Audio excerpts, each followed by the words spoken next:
स्वागत है आप सभी का अवधेश सिंह ITI के ऑफिशियल यूट्यूब चैनल पर। तो आज हम लोग जानेंगे जो फीटर ट्रेड थ्योरी के कॉमन टूल्स होते हैं या फीटर ट्रेड थ्योरी में जानकारी होता है कि जो भी आपका ट्रेड है उसमें कॉमन टूल्स कौन कौन से हैं। तो ये जानकारी हर ट्रेड के जो लड़के हैं उनको होनी चाहिए। तो आज हम लोग फीटर ट्रेड के जो कॉमन टूल्स है उसके बारे में जानेंगे। तो एक फीटर को ये कॉमन टूल्स की जानकारी नेसेसरी रूप से होना ही चाहिए। अगर आपको जानकारी नहीं है कि कौन कौन से कॉमन टूल्स है या बेसिक टूल्स है तो इस वीडियो पे अंत तक बने रहें और जो भी कॉमन टूल्स और आपका कॉमन टूल्स या बेसिक टूल्स है उसको आपको एकदम याद हो जाएगा और आपकी जानकारी हो जाएगी। और जो भी कॉमन टूल्स है आपको क्वेश्चन एग्जाम में आते हैं वो आप इजी रूप से बना सकते हैं। तो इस सेशन में अंत तक बना रहें ताकि आपको कॉमन टूल्स के बारे में जानकारी मिल सके। तो सबसे पहले देखते हैं इसमें स्टील रूल दिया हुआ है। स्टील रूल या माप लेना हो या माप चेक करना हो तो भी इसका हम लोग प्रयोग करते हैं। ठीक है, इसका अल्पतम मान माने इससे कम से कम हम माप कितना ले सकते हैं। ठीक है, कम से कम इसका माप हम लोग 0.5 mm ले सकते हैं। ठीक है, mm में, इंच में 1/64 ले सकते हैं। ठीक है, ये है मीट्रिक प्रणाली। ठीक है, ये होता है ब्रिटिश प्रणाली। अगर पूछ दे ब्रिटिश प्रणाली में कौन से माप लेते हैं तो इंच में जो भी माप लेते हैं, ठीक है, वो किस में लेते हैं हम लोग, ब्रिटिश में लेते हैं। mm वाला जो होता है मीट्रिक प्रणाली होता है। ठीक है, तो इसमें हम मीट्रिक और हमारा ब्रिटिश दोनों माप लिया जाता है। और मीट्रिक में हमारा जो अल्पतम माप जिसको लिस्ट काउंट जानते हैं या बोला जाता है, इंग्लिश में इसको लिस्ट काउंट बोलते हैं, 0.5 mm। ठीक, और ब्रिटिश प्रणाली में इसको हम 1/64 इंच क्या कर सकते हैं, 1 इंच को 64 भाग में बांट कर इसको क्या कर सकते हैं, माप ले सकते हैं। किसके द्वारा, तो स्टील रूल की मदद से। तो स्टील रूल से हम लोग क्या करते हैं, स्टील रूल के द्वारा हम लोग क्या करते हैं, माप लेते हैं और माप चेक करते हैं। और जो ये बना होता है स्प्रिंग स्टील, ये जो इसका बना होता है स्प्रिंग स्टील या स्टेनलेस स्टील का बना होता है या स्टेनलेस SS भी बोल सकते हैं। ये जो बना होता है किससे बना होता है, स्प्रिंग स्टील या स्टेनलेस स्टील से बना होता है। ठीक है, तो ये आपको क्वेश्चन एग्जाम में ज़्यादातर पूछता है कि इससे कौन मीट्रिक पद्धति में हम लोग इन स्टील रूल से कम कितना माप ले सकते हैं। तो 0.5 mm, ब्रिटिश में पूछेगा तो 1/64 इंच। ठीक है, चलिए नेक्स्ट देखते हैं टूल्स के बारे में। नेक्स्ट टूल्स है ट्राई स्क्वायर। ट्राई स्क्वायर भी एक फीटर ट्रेड के बहुत ही इंपॉर्टेंट टूल्स है। तो इसमें हम लोग है देखते हैं क्या है, इसका प्रयोग किस लिए करते हैं। सबसे पहले इसकी जरूरत है कि इससे हम लोग किसी समकोण को चेक करना हो या 90 का चेक करना हो या फ्लैटनेस चेक करना हो तो हम लोग स्टील रूल की आवश्यकता पड़ेगी। फ्लैटनेस माने समतलता चेक करना होगा। ठीक है, वो समतल है कि नहीं, तो उसके द्वारा हम लोग क्या कर सकते हैं, इसको चेक कर सकते हैं इसके ब्लेड की मदद से। देखते हैं इसमें कौन कौन से भाग है। पहला भाग है, इसको ब्लेड बोलते हैं। क्या बोलते हैं, ब्लेड। इसको हम बोलते हैं स्टॉक। ठीक है, स्टॉक जो बना होता है हाई कास्ट स्टील या कास्ट आयरन का बना होता है। ब्लेड जो होता है हाई कार्बन स्टील का बना होता है। ठीक है, इसमें अंडर कट रहता है क्योंकि कोई जॉब हो उसका क्या हो, बर उसमें जाकर बैठ जाए। ये यहाँ पर देखते हैं ये जो है यहाँ पर जाकर बैठ जाए ताकि क्या हो, आसानी से हम इसका 90 चेक कर सके, इसका 90 चेक कर सके या समकोण में है कि नहीं। अगर कोई जॉब टेपर रहेगा तो टेपर रहेगा इस तरह से, तो चेक करना होगा तो इसे चेक करेंगे कहाँ से टेपर है, कितना टेपर है, उसको करके फाइलिंग करना होता है तो समकोण बनाने के लिए। तो इसे चेक करके भी हम लोग क्या करते हैं, बनाते हैं। तो जनरली रूप से अगर क्वेश्चन पूछेगा इससे तो छूटेगा नहीं, इतना ही क्वेश्चन सब पूछता है।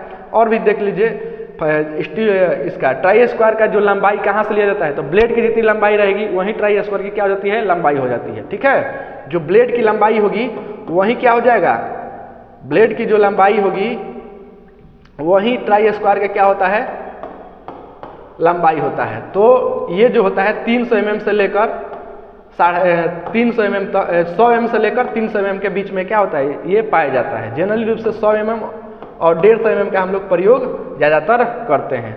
अब एक और चीज़ इसमें आती है कि इसका जो इस पर देखे होंगे आप लोग बहुत सारा ट्राई स्क्वायर हो, इसको गुनिया बोलते भी हैं। ठीक है, इस या 90 भी बोलते हैं। इस पर स्केल कटा रहता है, तो स्केल कटा रहता है उससे भी हम लोग क्या कर सकते हैं, 90 चेक कर सकते हैं। उससे हम लोग क्या करते हैं, मेजरमेंट भी ले सकते हैं। तो वहाँ पर चेकिंग टूल्स और मेजरिंग टूल्स दोनों हो जाता है। कौन, ट्राई स्क्वायर। ठीक है, ये चीज़ ध्यान पर रखिएगा। तो इससे जो भी क्वेश्चन बनेंगे आप लोग इजीली बना सकते हैं। सबसे पहले पूछ सकता है कि ट्राई स्क्वायर का जो ब्लेड होता है किस धातु का बना होता है। तो ब्लेड किस धातु का बना होता है, हाई कार्बन स्टील का बना होता है।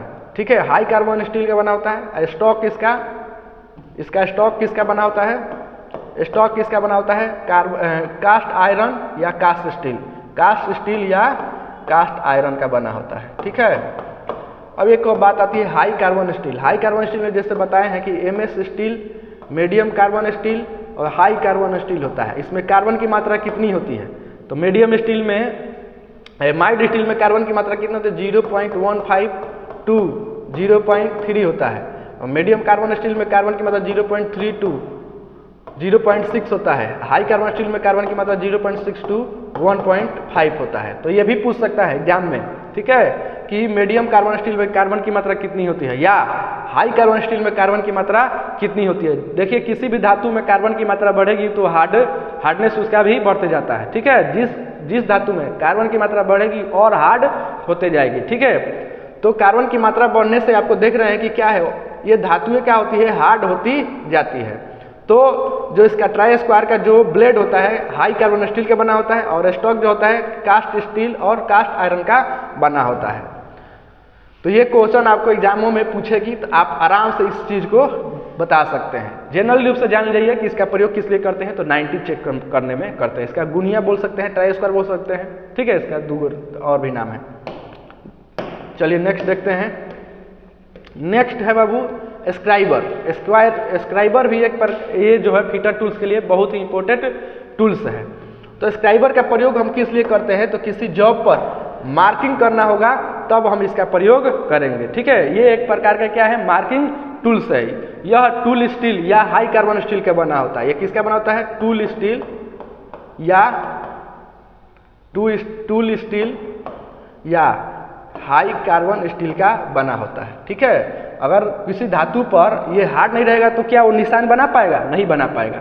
इसलिए इसका प्रयोग हम लोग किसी धातु पर मार्किंग करने के लिए करते हैं। इसलिए इसमें क्या होता है, कार्बन की मात्रा ज़्यादा होती है या हाई कार्बन स्टील का बनाया जाता है। ठीक है, यह जो होता है 3 mm से 5 mm तक क्या होता है, मोटा होता है। इसकी जो मोटाई होती है, ठीक है, ये तार जैसा रहता है एक। ठीक है, ये तार जैसा होता है और इसकी मोटाई जो होती है कितना होता है, 3 mm से 5 mm तक होती है।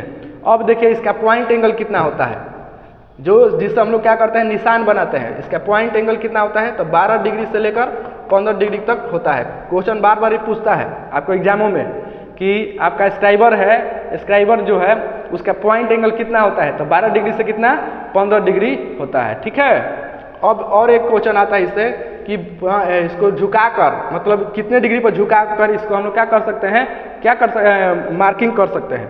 तो इसको झुकाकर मार्किंग करने के लिए हम लोग इसका प्रयोग ज़्यादातर 30 डिग्री से 35 डिग्री में करते हैं। कितने डिग्री से, 30 डिग्री से। आप लोग को जानकारी है तो अभी बोलिए। ठीक है, तो 30 से लेकर कितने, 35 डिग्री में इसको झुकाकर हम लोग काम करते हैं। जनरल रूप से जानिए इसका प्रयोग किस लिए करते हैं। जनरल रूप से इसका प्रयोग हम मार्किंग करने में प्रयोग करते हैं। किस चीज़ के मार्किंग करने में, किसी जॉब पर दिए गए ड्राइंग के उसका मार्किंग करना होता है तो हम इसका प्रयोग करते हैं। ये अलग अलग प्रकार के भी होते हैं, इसका टाइप अलग अलग है, straight scriber, bent scriber, offset scriber और पॉकेट स्क्राइबर। ठीक है, स्ट्रेट स्क्राइबर होता है, बेंट स्क्राइबर होता है, ऑफसेट स्क्राइबर होता है और पॉकेट स्क्राइबर होते हैं। तो जनरल रूप से अगर इससे क्वेश्चन आपको आएंगे तो इजीली आप क्या कर सकते हैं, बना सकते हैं। चलिए नेक्स्ट देखते हैं। नेक्स्ट हमारा डिवाइडर है। ठीक है, ये है डिवाइडर। डिवाइडर का प्रयोग हम लोग किसी भी जॉब पर क्या करना होगा, किसी भी जॉब पर क्या करना होगा, आपको वृत्त बनाना हो या अर्धवृत्त बनाना हो तब हम इसका प्रयोग करते हैं। ठीक है, किसी जॉब पर क्या है, ये जैसे मान लीजिए जॉब है तो उस पर हमको क्या करना है, अर्धवृत्त बनाना है या वृत्त बनाना है। तो कैसे बनाएंगे, इसका हम लोग क्या करेंगे, सेंटर निकाल लेंगे या सेंटर भी निकालने के लिए इसके काम आता है। निकाल कर क्या करना होगा, अर्धवृत्त बनाना होगा तो डिवाइडर का प्रयोग करेंगे। ये जो होता है हाई कार्बन स्टील और माइल्ड स्टील का भी बना होता है। ये जो बना होता है किसका, हाई कार्बन स्टील और माइल्ड स्टील का बना होता है। ठीक है, तो ये किसी जॉब पर क्या करना होगा, बड़ी वृत्त बनाना होगा, या बड़ी वृत्त बोल रहे हैं, वृत्त बनाना होगा या अर्धवृत्त बनाना होगा, तब इसका हम लोग प्रयोग करेंगे। ठीक है, इसका जो पॉइंट होता है इसको केस हार्डनिंग कर दिया जाता है। केस हार्डनिंग का मतलब क्या है, केस हार्डनिंग मतलब जो इसका पॉइंट होता है उसको हार्ड कर देता है। ठीक है, जिसके चलते क्या हो कि जल्दी क्या है इसका पॉइंट मुड़े नहीं, क्योंकि बार बार इसी से काम होता है, तो न मुड़े इसके लिए हम लोग क्या करेंगे, केस हार्डनिंग कर देंगे इसको। ठीक है, केस हार्डनिंग कर दें ताकि क्या हो, ये किसी मेटल पर रखे तो क्या हो, वो मुड़े नहीं। ठीक है, तब इसका हम लोग प्रयोग इस तरीके से इसका प्रयोग करते हैं। इसका साइज देखा जाए तो 50, 75, 150, 200 और 250 के रूप में पाया जाता है। mm है, ठीक है, mm के रूप में ये पाया जाता है। ये स्प्रिंग टाइप डिवाइडर है। ठीक है, ये जो है स्प्रिंग टाइप डिवाइडर है। चलिए नेक्स्ट देते हैं। इसका प्रयोग बताए दिए, इसको वृत्त बनाने चाहे और वृत्त बनाने में इसका प्रयोग करते हैं। ये जो होता है फॉर्म ज्वाइंट भी होता है, स्प्रिंग ज्वाइंट होता है, तो ये स्प्रिंग ज्वाइंट है। ठीक है, अब देखिए जेनी कैलिपर। जेनी कैलिपर का प्रयोग हम लोग किसी जॉब पर समानांतर लाइन खींचने में, जैसे कि ये जॉब है हमारा, तो इस जॉब पर क्या करना है, समानांतर लाइन खींचना है। तो क्या करेंगे, इसका एक लेग को फंसा देंगे और फंसा कर क्या करेंगे, इस तरह से लाइन खींच देंगे। तो समानांतर लाइन खींचने के लिए हम लोग जेनी कैलिपर का प्रयोग करते हैं। ठीक है, जेनी कैलिपर का प्रयोग करते हैं। इसको लंगड़ा भी बोलते हैं, हार्माफोर्नाइड भी बोलते हैं। ठीक है, ये भी जो होता है माइल्ड स्टील या कास्ट स्टील का बना होता है, हाई कार्बन स्टील का बना होता है। इसका प्रयोग बता ही दिए, किसी जॉब पर क्या चीज, समानांतर लाइनें खींची। ये जो लेग है इसको क्या कर देंगे, इधर फंसा के और लाइन खींच लेंगे। तो इसका प्रयोग हम लोग किसी जॉब पर लाइन समानांतर लाइन खींचने के लिए करते हैं। इसको लंगड़ा भी बोलते हैं, हार्माफोर्नाइड भी बोलते हैं, जेनी कैलिपर भी बोलते हैं। ठीक है, इसका भी पॉइंट जो होता है केस हार्डनिंग कर दिया जाता है, ताकि क्या हो कि बार बार किसी इसको रखने पर क्या होगा कि टूटे नहीं, मुड़े नहीं। ठीक है, तो केस हार्डनिंग इसलिए इसका पॉइंट को कर दिया जाता है। यहाँ पर क्या है, रिवेटिंग करके इसको किया जाता है। तो रिवेट टाइप क्या है, जेनी कैलिपर है ये। चलिए नेक्स्ट देखते हैं।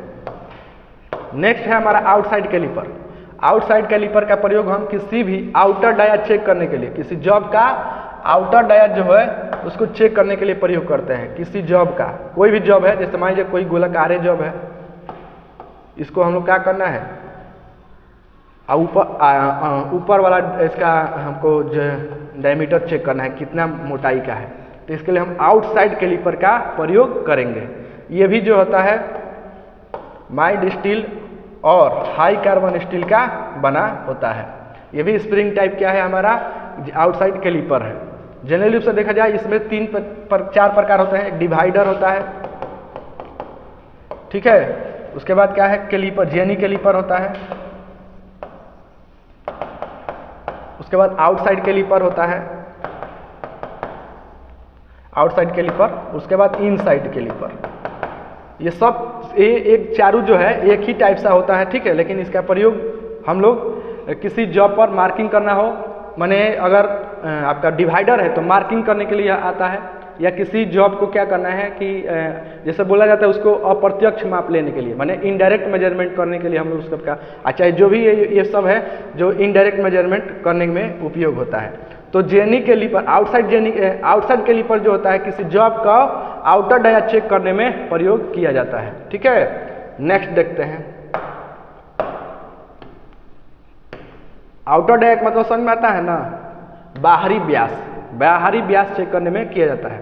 इनसाइड कैलिपर का प्रयोग, इनसाइड कैलिपर का प्रयोग किसी जॉब के इंटरनल डायमीटर, ठीक है, इनर डाया यानी भीतरी व्यास, किसी जॉब के क्या है भीतरी व्यास को चेक करना होगा, तब हम लोग क्या करेंगे, इसका प्रयोग करेंगे। ठीक है, भीतरी व्यास चेक करना होगा तब हम इसका क्या करेंगे, प्रयोग करेंगे। इंटरनल डायमीटर चेक करना होगा तब हम इनसाइड कैलिपर का प्रयोग करेंगे। जैसे बताए हैं इसका भी लेग को क्या किया जाता है, केस हार्डनिंग कर दिया जाता है ताकि क्या हो, बार बार मुड़े नहीं। स्प्रिंग टाइप क्या है, ये हमारा इनसाइड कैलिपर है। चलिए नेक्स्ट देखते हैं। अब देखिए पंच है, ठीक है, पंच पंच भी एक प्रकार का क्या है, ये मार्किंग टूल्स है या फोर्जिंग टूल्स भी बोलते हैं इसको, ठीक है। ये एक प्रकार का मार्किंग टूल्स या फोर्जिंग टूल्स है। तो इसका प्रयोग हम लोग जब किसी जॉब पर स्क्राइबर के माध्यम से क्या कर लेते हैं, लाइन खींच लेते हैं। तो जब हम किसी जॉब पर ऑपरेशन करने जाएंगे तो क्या हो सकता है, ये मिटक सकता है। तो इसको लाइन को पक्का करने के लिए हम लोग पंच की आवश्यकता पड़ती है, ताकि हम लोग क्या कर सकते हैं, उस पर क्या करें, पक्का कर सके, ताकि हम किसी जॉब पर ऑपरेशन भी करें तो मिटे नहीं और आसानी से हमारा जो ऊपर ड्राइंग हो आसानी से देखकर और हमारा कटिंग या जो भी ऑपरेशन है उस जॉब में करने के लिए हम कर सके। तो ये क्या है, इसका काम जो है किसी स्क्राइबर के माध्यम से लाइन खींचते हैं तब उसको पक्का करने के लिए हम लोग पंच की आवश्यकता पड़ती है। इसको हम लोग मार्किंग टूल्स भी बोल सकते हैं या फोर्जिंग टूल्स भी बोलते हैं। बहुत सारे लोग फोर्जिंग टूल्स भी इसको बोलता है। चलिए तो इसके बारे में देखते हैं। ये जो होता है किसका बना होता है, हाई कार्बन स्टील का बना होता है, ठीक है। इसके विभिन्न भाग हैं। ये क्या है, पॉइंट है हमारा, ठीक है। ये हमारा क्या है, बॉडी है, ये क्या है, बॉडी है, और ऊपर जो है आपका हेड है। हेड को क्या है कि चेम्फर कर दिया जाता है ताकि जब हैमरिंग करें इस पर तो क्या है, इसका जो बॉल हो एकदम स्ट्रेट पड़े, जिसके चलते क्या हो, आपका अनबैलेंस ना हो सके, इसलिए इसका हेड को क्या कर देता है, चेम्फर कर दिया जाता है। अब देखते हैं इसमें विभिन्न प्रकार के भी क्या होते हैं, आपका पंच होते हैं। जनरली रूप से देखा जाए तो 3 प्रकार के हम ही जानेंगे इसमें, लेकिन और भी प्रकार के पंच होते हैं, लेकिन 3 ही प्रकार अब इस वीडियो के माध्यम इसमें हम बताएंगे। पहला होता है बाबू सेंटर पंच। सेंटर पंच का जो एंगल होता है पॉइंट का 90 डिग्री होता है, ठीक है। उसके बाद होता है डॉट पंच, उसके बाद ये होता है 60 डिग्री, और उसके बाद होता है प्रिंक पंच। प्रिंक पंच इसका एंगल जो होता है 30 डिग्री होता है। सेंटर पंच का प्रयोग कहाँ करेंगे, जब किसी ड्रिल पर हम जाएंगे तो होल करने से पहले क्या कर लेते हैं, ये मान लीजिए हमारा जॉब हो गया, तो जॉब पर जब जाएंगे ड्रिल करने जाएंगे तो सबसे पहले तो एक पॉइंट होना चाहिए ना कि हमको कहाँ करना है ड्रिल। तो ड्रिल करने जब जाते हैं उसके पहले एक पंच की आवश्यकता होगी ताकि आपका पॉइंट मिल जाए, और उस पर क्या करें आप, जब ड्रिल करने जाते हैं उसके पहले हम लोग सेंटर पंच से क्या कर लेते हैं, पंचिंग कर लेते हैं, तब हम जाकर क्या कर लेते हैं, वहाँ पर ड्रिलिंग करते हैं। तो पंचिंग करने जाने से पहले हम लोग को सेंटर पंच के माध्यम से क्या करेंगे, हम वहाँ पर पंच कर लेंगे, तब जाकर मतलब इसको एक निशान कर लेंगे, मार्किंग कर लेंगे। कहने का मतलब है जब हम यहाँ जाएंगे ड्रिल करने, तो ड्रिल करने जाएंगे तो कहाँ करेंगे भाई, करने से पहले तो एक उसका चिन्ह होना चाहिए ना। तो चिन्ह बनाने के लिए हम लोग किसका प्रयोग करेंगे, सेंटर पंच पर, ठीक है। उसके बाद डॉट पंच का प्रयोग विटनेस मार्क के लिए। विटनेस मार्क में जब हम कोई जॉब बनाते हैं, ठीक है, तो जॉब को स्क्राइबर के माध्यम से लाइन खींचे रहते हैं, तो उसको विटनेस करने के लिए, साक्ष्य के रूप में दिखाने के लिए हम लोग डॉट पंच का प्रयोग करते हैं। प्रिंक पंच पर जब हम हल्का माने सॉफ्ट मेटल होते हैं, जैसे एल्युमिनियम हो गया, ठीक है, कॉपर हो गया, उस सब चीज़ पर मार्किंग करने के लिए हम लोग प्रिंक पंच की जरूरत पड़ती है। तो ये इस प्रकार से पंच की आवश्यकता पड़ती है, ठीक है। पंच जो है किसी भी मार्किंग को क्या है, पक्का करने के लिए इसका प्रयोग करते हैं। चलिए नेक्स्ट देखते हैं। अब देखिए हैमर के बारे में। हैमर भी एक प्रकार का फीटर का अच्छा मतलब टूल्स है, इंपोर्टेड टूल्स है, ठीक है। हैमर का प्रयोग हम लोग किसी जॉब पर चोट मारने के लिए, ठीक है, प्रयोग करते हैं। तो हैमर जो होता है जनरली रूप से देखा जाए तो विभिन्न भाग पहले जान लेते हैं, ठीक है। इसके विभिन्न जो भाग है उसके बारे में जान लेते हैं। पहले तो ये जो भाग, ये जो दिख रहा है हमारा क्या है, हैंडल है, क्या है, हैंडल है, ठीक है। और ये जो भाग दिख रहा है वो क्या है, पेन है, क्या है, पेन। और ये जो है जिस पर हम लोग वेजेस लगाते हैं, जिसको हैंडल फिट होता है, ठीक है, वो क्या होता है, हमारा आई होल है। और ये जो भाग दिख रहा है ये क्या है, चीक है, क्या है, चीक है। और इधर वाला जो भाग है उसको हम लोग फेस बोलते हैं। तो ये आपका हैमर का कुछ विभिन्न भाग है, इसके बारे में आप लोग देखें। अब देखते हैं कुछ हैमर का प्रयोग, हमारे इसके पेन के आधार पर कुछ वर्गीकरण किया हुआ है हैमर, उसको देखते हैं। ये जो हमारा दिख रहा है ये क्या है, हमारा बॉल पिन हैमर है, ठीक है। जिसका पेन क्या हो, बॉल जैसा हो, उसको हम लोग क्या कहते हैं, बॉल पिन हैमर बोलते हैं। और देखिए यहाँ पर ये क्रॉस पिन है, तो क्रॉस पिन जैसे होता है जिसके हैंडल के से क्रॉस हो, देख रहे हैं, ये हमारा उससे क्रॉस में है, माने आपका हैंडल इस तरह से इधर है, तो इसके क्रॉस में क्या है आपका, इसका पेन है, तो इसको हम लोग क्रॉस पेन हैमर बोलते हैं। ठीक है, हैंडल के में जो क्रॉस में रहता है उसको क्या कहते हैं, क्रॉस पिन हैमर बोलते हैं। और देखिए यहाँ पर हैंडल के समानांतर है, ये देख रहे हैं, ये हैंडल के समानांतर है कि नहीं, तो इसको क्या बोलते हैं, स्ट्रेट पेन हैमर बोलते हैं। क्या बोलते हैं, स्ट्रेट पेन हैमर बोलते हैं। तो इसका प्रयोग देख लेते हैं। बॉल पिन हैमर का प्रयोग रिवेटिंग जब करते हैं या किसी मेटल को फैलाने की, चारों तरफ से फैलाने के लिए आवश्यकता होती है, तब हम लोग बॉल पिन हैमर की आवश्यकता होती है। अब देखिए क्रॉस पिन, किसी भी जॉब को, जैसे मान लीजिए ये जॉब है और इस जॉब के क्या होगा कि अंदर में क्या है, गड्ढा है या स्लॉट कटा है, तब हम जब हैमरिंग करेंगे तो इससे होगा, नहीं हो पाएगा। तो उसके लिए हम लोग क्या है, जब किसी जॉब में क्रॉस हैमरिंग करना हो या चोट मारना हो, तब हम क्रॉस पिन हैमर का प्रयोग करेंगे। स्ट्रेट पिन का भी सेम वही है, इसको हम लोग किसी स्लॉट बना हो, तो स्लॉट बना हो तो इसमें हमको हैमरिंग करना होगा, तो किसका प्रयोग करेंगे, स्ट्रेट हैमर का प्रयोग करेंगे। ठीक है, तो हैमर का ये इस प्रकार से हुआ कि इस बारे में जाने। हैमर के जानेंगे ये कि इसका प्रयोग ज़्यादातर हम लोग किस लिए करते हैं, चोट मारने के लिए करते हैं। और ये जो होता है फीटर के लिए एक मुख्य क्या होता है, टूल्स होता है। ये हैमर धातु, हैमर के वस्तु या धातु को ठोकने के लिए इसका प्रयोग हम लोग ज़्यादातर करते हैं। जैसे पंचिंग हो गया, ठीक है, चिपिंग हो गया, रिवेटिंग हो गया। ठीक है, तो इस सब के लिए हम लोग किसका प्रयोग करेंगे, हैमर का प्रयोग करेंगे। हैमर का पहचान इसके भार पर और इसके पेन के आधार पर किया जाता है। ये पेन के आधार पर हैमर के कुछ प्रकार होता है, जैसे क्या हो गया ये बताएं, ball pin hammer, cross pin hammer और स्ट्रेट पिन हैमर। ठीक है, और अगर वजन से देखा जाए तो इसकी वजन जो होती है 125 ग्राम से लेकर कितना 1500 ग्राम तक पाया जाता है। ठीक है, इसका वजन के आधार पर देखा जाए तो कितना से कितना होता है आपका 15 डिग्री से लेकर 150 ग्राम से लेकर 150 ग्राम से लेकर और 1500 ग्राम तक, 150 ग्राम से लेकर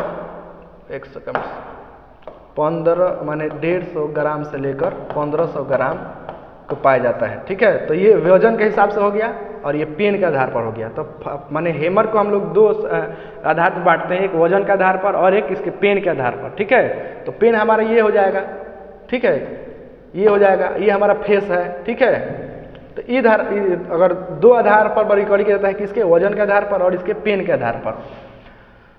चलिए नेक्स्ट देखते हैं। नेक्स्ट जो है फाइल है। फाइल तो एकदम फीटर के इंपॉर्टेंट टूल्स में ही आता ही है। ये हैंड कटिंग टूल्स है। ठीक है, ये क्या है, हैंड कटिंग टूल्स है। तो फाइल का काम क्या है, किसी भी धातु को क्या करना है, काटना। ठीक है, किसी भी धातु को क्या करना है, काटना हो, कम रूप में, माने छोटे छोटे के रूप में, माने छोटा कम मात्रा में काटना होगा तो हम लोग फाइल का प्रयोग करेंगे। ज़्यादा मात्रा में काटना होगा तो किसका प्रयोग करेंगे, हेक्सा का प्रयोग करेंगे। ठीक है, तो ये फाइल है। तो फाइल के क्या है, कुछ विभिन्न भाग है, उसके बारे में पहले देख लेते हैं। ये जो हमारा दिख रहा है ये क्या है, फेस है। और ये जो दिख रहा है ये क्या है, एज है। ये जो है टिप या पॉइंट है, टिप या पॉइंट भी बोल सकते हैं। ठीक है, अब देखिए ये जो भाग दिख रहा है ये क्या है, हील है। हील पर ही फाइल का नाम, कौन सा फाइल है या कंपनी के नाम लिखा रहता है। ठीक है, ये जो है अंदर जो हैंडल में फिट होता है उसको क्या बोलते हैं, टैंग बोलते हैं। ठीक है, जो इस तरह से बना है शोल्डर जैसा, इसको क्या बोलते हैं, शोल्डर बोलते हैं। और ये जो हैंडल है, हैंडल। ठीक, उसके बाद हैंडल को न फटे या टैंक जो घुस जाए तो उसमें क्या हो, फिट हो, मतलब जो हैंडल हो न फटे, उसके लिए हम फेरुल लगाते हैं। क्या है, फेरुल। तो ये फीटर फाइल के क्या है, विभिन्न भाग हैं। इसको क्या बोलते हैं, टिप या पॉइंट बोलते हैं, इसको फेस बोलते हैं, इसको एज बोलते हैं, इसको हील बोलते हैं। हील पर ही उस कंपनी का नाम लिखा रहता है, किस कंपनी का बनाया है या कौन सी फाइल है। ठीक, अब ये है हमारा शोल्डर, ये हमारा टैंक जो हैंडल में क्या होता है, फिट हो जाता है। और ये जो मेटल बना है हैंडल के ऊपर से वो लगाया जाता है, जिसके चलते वो क्या है, फट ना सके, तो इसको हम क्या बोलते हैं, फेरुल बोलते हैं। और ये हैंडल होता है। और ये जो होता है आपका हाई कार्बन स्टील का बना होता है। जो फाइल होता है किसका बना होता है, हाई कार्बन स्टील का बना होता है। ठीक है, हाई कार्बन स्टील का बना होता है। और सभी भागों को, माने इसके टैंक को छोड़कर सभी भाग को हार्ड और टेम्पर्ड किया हुआ रहता है। ठीक है, टैंक को क्या किया जाता है, हार्ड और टेम्पर्ड नहीं किया जाता है, लेकिन इसके सभी भागों का क्या किया जाता है, हार्ड और टेम्पर्ड किया जाता है। इसका वर्गीकरण हम लोग 4 भागों में करते हैं फाइल का। किस किस आधार पर करते हैं तो देखते हैं। पहले फाइल का वर्गीकरण पहले इसके लेंथ के आधार पर करते हैं। किसके आधार पर, इसके लेंथ के आधार पर। तो लेंथ के आधार पर देखा जाए तो फाइल जो होता है 100 mm से लेकर 450 mm तक पाया जाता है। ठीक है, मतलब 100 mm 50-50 के अंतर पर ये क्या होता है, पाया जाता है। दूसरा आता है इस पर कट के अनुसार। कट के अनुसार इसको हम लोग 4 भागों में बांटते हैं। ठीक है, कितने भागों में, 4 भाग में। पहला होता है बाबू सिंगल कट। क्या है, सिंगल कट। इसके जो दांतें होती है सिंगल कट ही रहेगी, उसको क्या कहेंगे हम लोग, सिंगल कट बोलते हैं। कैसे बोलेंगे, सिंगल कट। दूसरा होता है डबल कट। क्या होता है, डबल कट। इसकी दांतें हैं कैसी, डबल कटी रहेगी इस तरीके से, तब हम क्या बोलेंगे, डबल कट। उसके बाद क्या होता है raft cut. Raft cut, raft cut पर जो होती है इसके दांतें कैसी रहेगी, त्रिभुजाकार तरीके से होगी, इस तरीके से। ठीक है, तो वो क्या हो जाता है, राफ्ट कट होता है। चौथा होता है बाबू कर्व्ड कट। क्या होता है, कर्व्ड कट। कर्व्ड कट जो होता है वो कैसा, कर्व ऐसे ऐसे करके उस पर दांतें कटी रहेगी, तो इसको क्या कहते हैं, कर्व्ड कट। ये लेंथ के आधार पर, कट के आधार पर बता दिए। अब बताते हैं आपके शेप के आधार पर। शेप के आधार पर फाइल का वर्गीकरण, शेप के आधार पर। ठीक है, पहला होता है शेप के आधार पर आपका फ्लैट फाइल। कौन सा फाइल, फ्लैट फाइल। दूसरा होता है बाबू हैंड फाइल। तीसरा होता है इसमें ट्रायंगुलर फाइल, ट्रायंगुलर फाइल। चौथा होता है आपका knife edge file, knife edge file. File के विशेष जानकारी लेना है तो इस डिस्क्रिप्शन पर उसका लिंक डाल देंगे। फाइल के आप पूरे बढ़िया से पढ़ाए हैं, उसको आप देख सकते हैं। पांचवा होता है राउंड फाइल। छठवां होता है हाफ राउंड फाइल।